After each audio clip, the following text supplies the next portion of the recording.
ఆ విధంగానే పాలలో వెన్న దాగి ఉంది, మీగడ దాగి ఉంది, పెరుగు దాగి ఉంది. నెయ్యి ఎక్కడి నుంచొస్తుంది అంటే పాలలో నుంచొస్తుంది అంటాము. కనిపించదే, లేదు అని అంటే మూర్ఖత్వం అవునంటారా? కాదంటారా? ఏం చేస్తే కనిపిస్తుంది? ప్రాసెస్ చేస్తే కనిపిస్తుంది.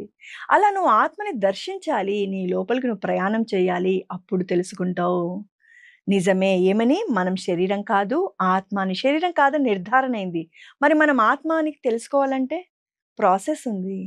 పాలు పెరుగుగా కావాలి, వెన్నగా మారాలి, నెయ్యిగా మారాలి. అప్పుడు నువ్వు నెయ్యిని దర్శించాలంటే ఇట్స్ టేక్ టైమ్. టైం పడుతుందా? లేదా?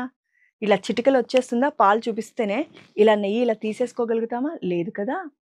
ఆ విధంగానే సాధన చేస్తే ఆత్మానుభూతిని పొందుతావు.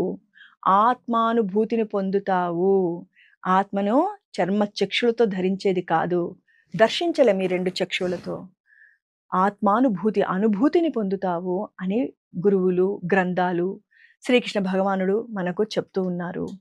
మరి ఆ విధంగా మనము ఆత్మను ఇంకా సమయం వచ్చినప్పుడు ఇంకా డెప్త్‌గా మనం సబ్జెక్ట్ చెప్పుకుందాం. ఆత్మని ఇంకా ఎలా ఉంది ప్రూఫ్స్‌తో పాటు చెప్పుకుందాం. ప్రస్తుతానికి పాలు, నెయ్యి, ఆత్మ ఇవి అవగాహన కలిగించాయి అనుకుంటాను.